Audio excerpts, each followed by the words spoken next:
Jancast.com, the road edition, show number 81. And where are we, Mark? Like I used to say. Where are we today? Well, physically, we are in Pennsylvania, central Pennsylvania, but specifically, we are in a brand new studio. That's right. With wheels, which you have named Globey. The Globey. And for those of you that know Pee Wee Herman, you'll get the reference there. If not, just do a Google search on Globey and Pee Wee Herman, and you'll see Globey there. But it was appropriate because Globey's curved. This is curved, and the other Globey's curved. So this is the road edition, Jancast.com, which we started in 2004, 2005. We haven't done a show in over a year. The last one was number 80 on disinfectants and all that. We're going to get into that a little bit.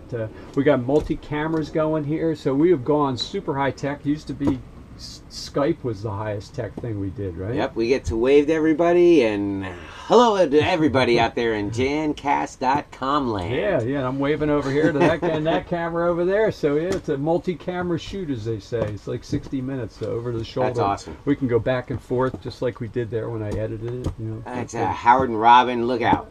That's right. That's right. I don't mean that, Howard. I mean it's in a purely respectful way. Yep. So yeah, the goal is to take this vehicle on the road and go meet with people like yourself in the industry and talk about what's going on, learn how they do business, how, not just distributors like yourself. I'm going to stop in the manufacturers, and my goal is to be in Key West in the winter. That's another alternative reason for this, but it's business related, obviously, so we can write the whole thing off. Now wait a minute, Scott. Back in the day when I worked for Eric's Laboratories, yes, you used to send me down to Florida in July, and you used to send me up to Saskatoon, Saskatchewan in February. Those are the good old days. Yeah. It was 52 below in Saskatoon in February and 110 down in Florida. Now, you seem to kind of change that model. You are heading to Key West when it's just a coincidence. Nice. And I'm guessing heading north when it gets hot. I might be in Key West in the summer. You never know. You never know. But, I love it. That's awesome. So for those of you that haven't seen Jancast before, we've never done a video Jancast. I don't think we've always done audio because that was like back then. Technology was you couldn't put videos up. I mean, we started this in 2004, 2005. We won the Innovation Award in 2005 for the ISSA. But back then, you couldn't put up video files. I don't even know if YouTube probably wasn't even around 2004, was it? Well, the whole deal, I'm not sure, but the deal was file sizes were so massive that, and the compression programs weren't available to compress it down. Yet now you can download movies that are 2 hours long and it downloads in a minute. So it's technology has moved ahead a lot. And guess who is on the forefront of the technology? Jancast.com, podcasting to a cleaner world. That's right. So we had 100 and I didn't check the stats, but as of last week, I think we were about 120,000 downloads of our old shows, which is nice to know that people are still listening to them, and we had a great time doing it. So we're trying to get this whole thing going. I thought, what's more appropriate to start out the new Jancast Road Edition than to come out and see Mark Warner, my good buddy and fellow industry bigwig and all that. I was wondering where you were going with that. So what do you think? It's totally great. Well, like before we dive into that whole thing, I think it's kind of interesting.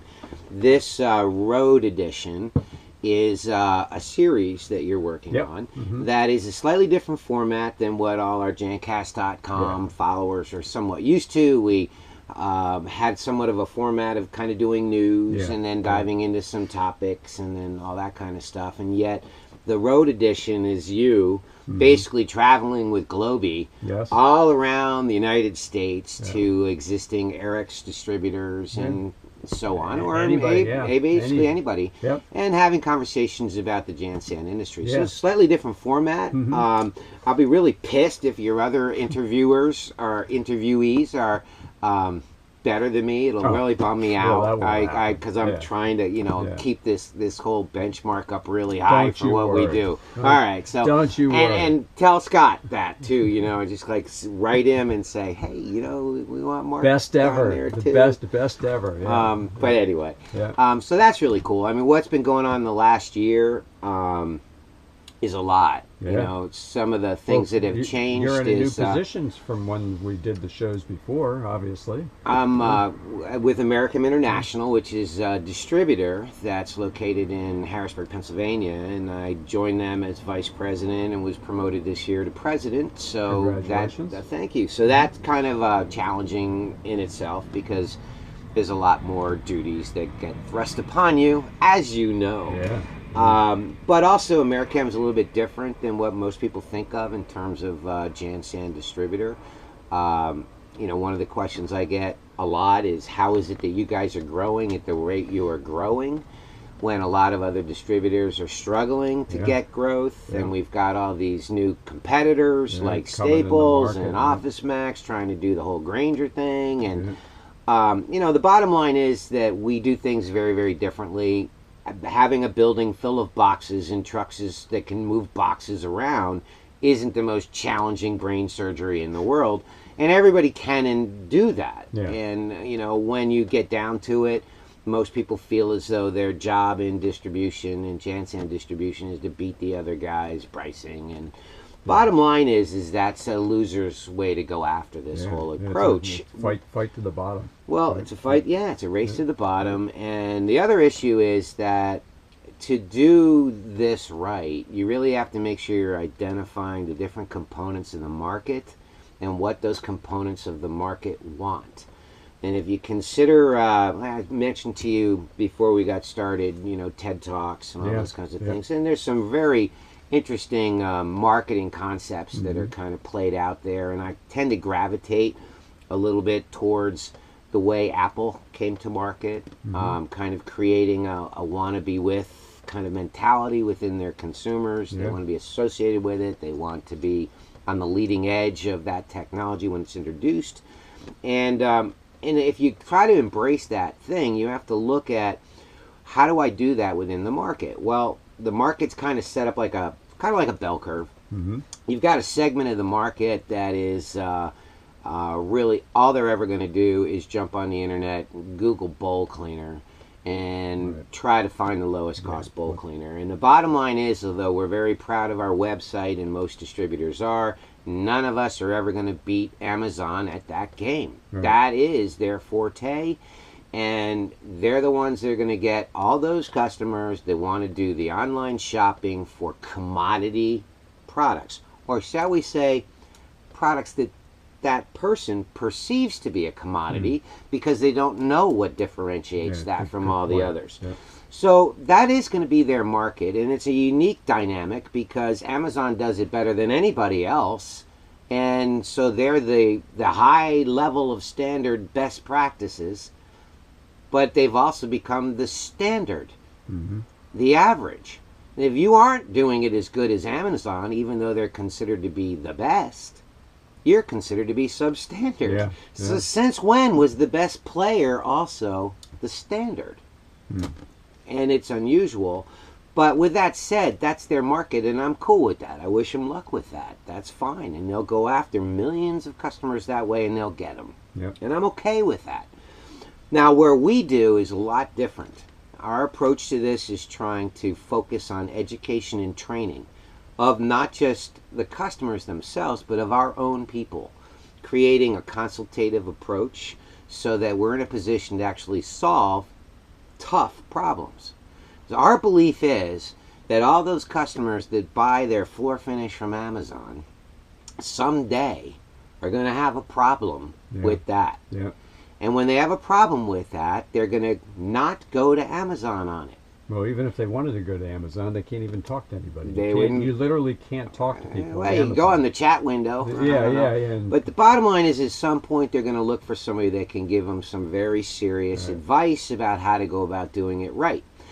And that's where we've put our emphasis. We want to be known as that company that solves problems. We become the go-to guy. We'll wait for them. we'll let them go and do their whole gig on Amazon until they figure out that there is a difference between a Chevy and a Cadillac. Yep. And when they get to that point and they figure out that I need some help on this, we want to be the one they go to. Well, you probably know the metrics better than I do, but the chemical portion of operating budget is a very small amount compared to the labor. So if you can come in with your consultative work and teach them how to do a job more efficiently, better, safer, all that, that's from a value standpoint, that's way beyond the fact that they can buy a bowl cleaner for $1.29 a bottle as compared to $1.85 a bottle. You're going to save them a lot more money on operational expenses that are astronomically higher than chemicals. Agreed. And for all those distributors that have a similar philosophy to ours, which is to be problem solvers and consultative, and there are many, we're not the only ones, but all of them are kind of working on that same philosophy, that at some point we'll be able to attack not just trying to save you money on the 3% of your budget, but let us know what your entire task of your cleaning department is, and we can guarantee you we can reduce that budget allowance. And we can do that not by focusing on the cost of product, by, in some cases, it might be recommending a product that costs more. But in doing so, that product performs in such a way that it creates a labor savings and reduces budgetary expenses. That's exactly so what I'm talking about. that's kind of where all this goes. Now, to do that right, in my opinion, and this is purely an opinion, but it's when I make everybody at Americhem embrace, because I'm allowed to do that. A hug? A group hug? But the bottom line is to do that, you have to make sure you've empowered your own people. Right. And so over the last several years, one of the big focuses has been an emphasis on training programs. And those training programs are not solely aimed at the customer base. They're as much aimed at my own internal team. So we've had programs on the Cleaning Industry Management Standards, which is an ISSA-related program, cost a couple grand per person to take them through that. And we had I'm there. It's on my card. The ISSA Sims Expert status. Hey, we mentioned you. Don't forget. We had an event in December. We had David Frank himself, one of the co-founders of the ISSA Sims program, come out and do the program for us. We were told that we ended up hosting the largest distributor-sponsored Sims event in the history of the ISSA Sims program here in the U.S., which says a lot because we're nowhere near the size of some other distributors. But we ended up certifying more people during that event than any other distributor in the state of Pennsylvania. We currently hold certain leads. And that lead being is that we have more certified, ISSA Sims certified experts in the state of Pennsylvania than any other distributor in JanSan. We have more IICRC, that's the Institute for Inspection, Cleaning, and Restoration certification, task-related certifications, more people certified through IICRC than any other distributor in Pennsylvania. We have a focus on CMI as a training institute. We have a focus on several others related to the restoration industry. So with that said, it takes a lot of effort to invest in your own people to get them certified. But what it does do is it empowers them to be in that problem-solving role. And beyond that, it gives them an extremely high degree of self-confidence to know that they can go out and talk as an expert on these problems.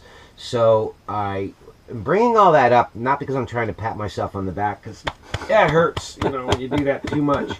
And it's on behalf of all of Americhem. That's a group hug pat there, not just me. But the point being is that there's an investment a distributor needs to make in its own people or to do training to teach their customer base. In our case, it's probably in the neighborhood of $50,000 a year. But when you talk about all that, it's like, well, what if I don't have that to invest? Here's what most JanSan distributors forget, is that any real good successful business model, which is one that you embrace yourself, is that you take a piece of your budget and you allocate some of that to your marketing effort. And in your case, you do marketing in magazines and you do marketing on, I use the internet as part of that program, and that like takes an investment. Most JanSan distributors believe, since they are B2B, they don't invest any dollars in that. What Americhem does is we look at the investment into marketing is not being advertising in magazines and TV and newspaper, but instead an outreach program designed to revolve around training.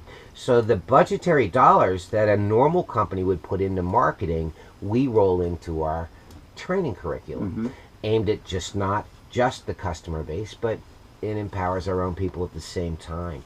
With all that said, and I'm giving away a little bit of secrets, but that's okay. It's logical stuff. It's not easy for people to replicate what you're doing. Well, what has happened is we have grown to over 20 full-time salespeople, 3 part-time salespeople operating 23 throughout 3 states, with a reach that goes really coast to coast at this point. So we have some operations that are well beyond the scope of the traditional JanSan defined operation for a distributor, but all that's enabled us to grow. And the way I'm doing it, and the whole reason why I'm bringing this up, Scott, is because I talk to a lot of distributors in the position I hold with the ISSA, being on the board of directors and representing distributors, is that a lot of distributors are struggling. They're lucky to hit numbers from last year, and if they're hitting the sales numbers for last year's, they're challenged by hitting the gross profit numbers, and they're very astounded that we're able to not only grow our sales numbers, but we've grown our gross profit by a point each year, up, not down. Yeah, that's significant. So, bottom line is, I can sell 1 million of them if I can sell them at cost. Well, great. It doesn't do anything make for it up with anybody. volume, right? Yeah, right. So the idea is, how do you do all that? And it's, first of all, define who your market is. What did Kenny Rogers say? Know when to hold them, know when to fold them, man. There are customers you don't want. There are customers that are going to be better served for what they think they need by Amazon. Fine. Go that route. But at some point, they're going to have a problem, and they need to think of you as the go-to people to solve their problem. The beauty of that marketing plan, and then we'll jump off this topic, is that when you've solved the problem for somebody, you've created something that Amazon doesn't. And that is an extremely high degree of gratefulness and loyalty. And they'll remember you. Exactly. The loyalty factor, and we call that in business the attrition rate of your customer base. Our attrition rate is so low in comparison to what I would assume an Amazon or an Office Depot or Staples deals with, because they're all dealing with customers that are shopping for every product, and on any given day, somebody might be lower than that. So the loyalty factor allows your sales force then to add new incremental business to a solid, stable base, and that's how to grow. So you asked me what I've been up to. Been doing a lot of that. Obviously, I did bring up the ISSA Board of Directors. And Scott, I know you were president of the ISSA, and your father was as well. And part of my interest in ISSA and being involved at a leadership level was you. You were the inspiration to me, buddy. So, I mean that sincerely. And you're on your last year? Stop that. You're almost a has-been. Stop that. I call myself a has-been. I'm frank and honest about it. All right. So let me lay it out here, and this is the proper answer to that. In the role I currently hold, I will expire that term and hand the baton over as distributor director at the ISSA show in 2015. Next year. Okay. Next year. Now, that doesn't mean that I'm going away. And you know I'm a distributor also. Yes. So I could run You could again. actually run right back. So I could be a has-been that comes back from the dead. There you go. Yeah. So anyway, I kind of wanted to put that out there that way. It's so not like I plan to vanish. Those listening or watching the show that don't know what ISSA is, it's the International Sanitary Supply Association. It is the association worldwide for the cleaning industry. Is that the best way to describe it? It is. However, it was founded as the NSSA. And NSSA was National Sanitary Supply Association. I think that's when your father first got involved with it, along with PB Gast and some of the original founders. It was then changed to ISSA, which at that time stood for International Sanitary Supply Association. They've now dropped the naming off of it, and it is purely ISSA now. It is ISSA, which stands for nothing but ISSA. And the idea is... You can say ISSA? It's ISSA. Okay. And I'm bringing that up because Just I'm wanted kind to of make making a point. And it's to get away from the fact that it's no longer an association that revolves around the supply channel, Okay. but it's an association that has embraced the entire cleaning industry to change the way people think about cleaning. That's which right. is the video you did. That's right. And anyway, so the idea was to try to drop that supply word out of there and really call it ISSA. So no, we don't call it ISSA because that's a challenge. But on the other side of the coin, it is ISSA. And we have a trade show coming up in Orlando in November. Yes, and then every other year there's a show in Amsterdam, which we just had the previous spring, our spring of this year, which we were at. Bullen was at that show. Fantastic. Yeah, and a week ago or a week from now is the ISSA show in Turkey. Right. And so there are different shows that go on throughout the world where, as a organization looking at trying to get the entire world webbed together. So there are, as you know, specialized cleaning associations that exist in all the continents. And you know, some of the things that we look at is the things they're doing in Australia and New Zealand, for example, or the things they're doing in Japan and China and Singapore, and other things that they might be doing in Europe, and other things that might be happening in the Middle East. And I'm not deliberately ignoring things that are very definitely happening in Africa and in South America. And Africa is most fascinating to me because Africa has been on my mind a lot. We have the 2014 West African Ebola outbreak taking place right now, which has seriously topped any outbreak of Ebola ever to happen in the history of mankind. We're at 5,200 people afflicted, a 51% kill rate, 2,600 dead. And if you remember back in the day when we were talking about the Ebola outbreak in 1995, that the book The Hot Zone was written about, that was the most horrific one of that time. There's been over 20 outbreaks that have occurred since the early 70s. But the most notable one was in 95 when we all saw it on CNN and you know, Time magazine and all the journals and TV news. We were seeing pictures of body bags and the whole deal.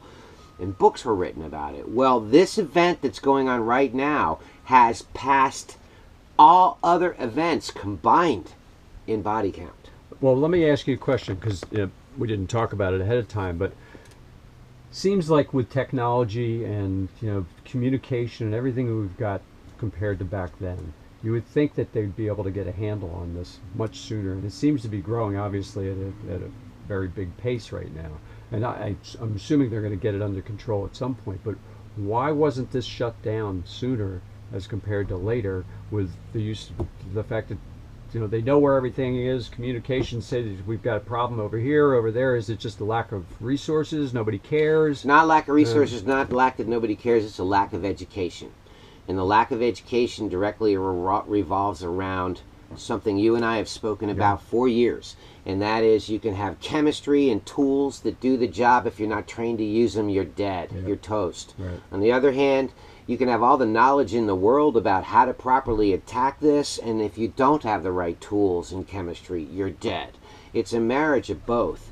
And if you go online and you look at how they're dealing with this over in West Africa, they've got blue backpacks on and they're using sprayers to spray people down with disinfectants. Scott, this doesn't work. You don't spray people down with disinfectants and spray down. The people think they're being sprayed with something that's going to make them worse as compared to better, because the communication hasn't been, the education hasn't been there. So this the whole spraying people down with a disinfectant isn't even what disinfectants do. Disinfectants are surface cleaners. The way we need to go after this is to make sure the environment itself is sanitary, doesn't contribute to the spread.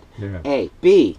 We need to make sure that people that are in threatened zones understand the need for PPEs, personal protection equipment.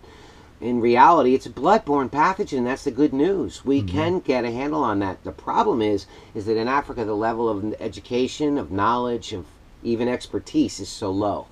I'm thrilled that the United States is heading up a movement to get a worldwide grouping together. This was announced earlier this week, to combat it because it could become so widespread. In fact, Ebola SAR, CZAR, has been nominated by the president, only I have a problem with that because did they come to us and ask who that should be? No, of course not. And who knows more about Ebola than us? Right. I mean, geez, they should. Us. Well, yes, no, you. I don't have time. Yes, you. But the bottom line is they're approaching it wrong. They can't shut it down doing what they're doing, and you and I could have told them that. That's not how you do this. Yeah. We go after it three-dimensionally. We do a decontamination procedure. We go after contaminated things that relate to air when we're dealing with TB outbreaks. We go after surface and subsurface attacks that are different chemistries altogether. Yeah. You can't use a surface treatment to go after blood that's soaked into concrete, because that's at a subsurface level, the typical question, and vice versa. You get probably the same questions. We have people that call us all the time saying, "What do you have that kills Ebola?" And it's, "Oh, really? You have Ebola in your building?" No. But so I mean, there's people see the news. The news is fanning the fire, saying, "Ebola, it's coming," and I mean. Well, here's the good news. The good news. One of the reasons why it's out of control in West Africa is directly related to education and procedural knowledge, but it is also related to resources. They don't have enough resources to actually deal with it all, or the knowledge. The good news is that we do here in the United States and many parts of the world that have very advanced healthcare systems. Sure. So as you saw in the news, we brought back 3 healthcare workers. We brought them back, we treated them, and we're able to do that. So technically we have the ability to deal with that. Where it'll thrive and where we have to be worried here in the United States and parts of Europe and so on is where we have depressed economies, where we have almost third world environments within these countries. And we have them in the United States as well as parts of Europe and everywhere. Yeah. And it's in those communities that you worry about things like this spreading. And quite honestly, that's really where we worried about things like hepatitis and HIV spreading back in the day. It wasn't within communities that that had the financial resources in order to deal with this. So with all that said, I think that we're going to be okay with the Ebola outbreak here in the U.S. I don't think it's going to be too rampant. Doesn't mean I didn't say that it's not coming. Right. It'll land here. You can't keep anything sheltered. We're not an insulated, isolated factor of the world. There's pressurized tubes, 15,000 at any minute, zipping around carrying infectious material called airlines. So it'll land here, but we'll be able to deal with it here. My biggest fear is that we may not actually be able to properly address that in West Africa unless we get people in there that are not only, and the existing Ebola czar is a doctor. And doctors, I've worked with doctors on Ebola outbreaks and conversations about infectious disease control and mitigating other strains that are deadly. And doctors will be the first ones to admit that they get all their medical training on how to deal with the physiology of a human being and how to deal with an illness inside a human being, and they get very, very little training on what they need to do environmentally in order to make the environment so that it's not contributing to the spread of disease. That's what we do. Yep. And so I really believe that the front line of defense really is the JanSan industry as it talks about fighting Ebola. Now, whether the new Ebola czar gets the fact that the front line of defense is the cleaning industry, I'm not sure. Gets the fact that the front line of defense is the cleaning industry, I'm not sure. I didn't get a reply from my email, but to the czar. To the czar. But we are the front line of defense to this, and until we get embraced for that, until we get the financial resources to fully blow this out, things could get a little out of control. Good news is, if they're a customer of your company or my company, they're in good hands. Yep. It gets back to the whole consultative education and everything else that you talked about at the beginning. So the danger, of course, Scott, was you bringing up any of this stuff. Because I go on Ebola. Yeah. But anyway, with that said, it's been something, as you know, back in 1995, I got hooked up with a gentleman that was then heading up the American Red Cross. And we were talking about the Ebola outbreak back then. And I've been passionately following it and researching it and making it part of what I'm about since 1995. Yeah. And I believe that what we do from the standpoint of cleaning, there's cleaning floors, there's cleaning carpets, and there's cleaning drinking fountains. But when you get into cleaning invisible, lethal pathogens. That is about the highest level of the cleaning sciences that you can get. And it's my belief in that which creates the passion for it for me. I believe that it's the top level of what we do. Dr. Saeed Sitar, which was a keynote speaker at the CSSA show in Toronto several years ago, as I was also, we got to talk about this. And he heads up the Center for Research for Environmental Microbiology, which is the science medical side embracing the fact that what we do is directly related to controlling the spread of disease. And he said to me that, you know, you're basically a non-degreed environmental microbiologist. I'm like, really cool. So I went home and told my kids that, and they're like, cool, man, we moving? You know what? I'm like, well, no, it's just a title thing, and didn't change my pay, and it didn't change where I work. You went online, got a diploma? Yeah, I got nothing. I just got him saying, hey, good job. But he's a good man, and he's one of the leaders in infection control and one of the sought-after speakers by groups like APIC, the Association of Professionals for Infection Control and Epidemiology. And he was very much on board with the idea that environmentally we can control the spread of disease by how we deal with it. Great man. Man. Cool. So anyway, with all that said, that's kind of what's been going on. Good. Well, good stuff. I hear my cameras are beeping like I think our far shot might have died, but that's because... Is that battery? Yeah, I don't know. These are the newer ones here, but... well, I did want to tell you one other thing, though. That in New York City now, you can kind of pay $15 a year... Back to our original news segment. In the pay-to-poop private bathroom club. Yes. So for $15 a year, you can actually get a private stall that's fully cleaned in New York City. There it is. How much? True. $24 for 3 days, $60 for 10 days, but you have to have already paid your $15 annual fee. And you do get the package plan. Now, the package plan means you get toilet paper as well, and changing room access and all kinds of stuff. Very cool stuff. But Jancast.com listeners expect that from us. We will post that link for those people that are looking for that. I had to throw that out there. I mean, they all know you expect that from us. I'll put a link up to... although JK is going to be really bummed that I went down that soddy path. If JK's still listening, I'll put a link in the show notes for that. And then there's one that I had from a blog post that I put up a couple weeks ago about a tour in London that takes you to the best loos, as they call them over there in London. So you can, you know, if you're in this part of the city, this is the best loo, and if you're that part of the city. So I'll put that up there. It kind of relates to it. Well, what also relates to that is you sent me a picture of some of the new art decor that we're seeing in terms of wallpaper behind urinals. Yes, but that was causing a problem. So there's a new updated version that has grandmother at one of them. So in case there's a problem, that would be the urinal you could use. Yes. We'll point to that post. Boy, did we just slip right down in there. But that's where we go. Well, it's been a great show. I appreciate you being back on with me again on the road edition of Jancast number 81 in Globey. Yes, and I hope everybody enjoys the new format. It's going to be audio and video, so those of you you're listening going to have to to train all your future guests how to do podcasting to a cleaner world. That's right. Well, thank you very much. My pleasure. Yep. Okay. Anytime. See y'all. Okay.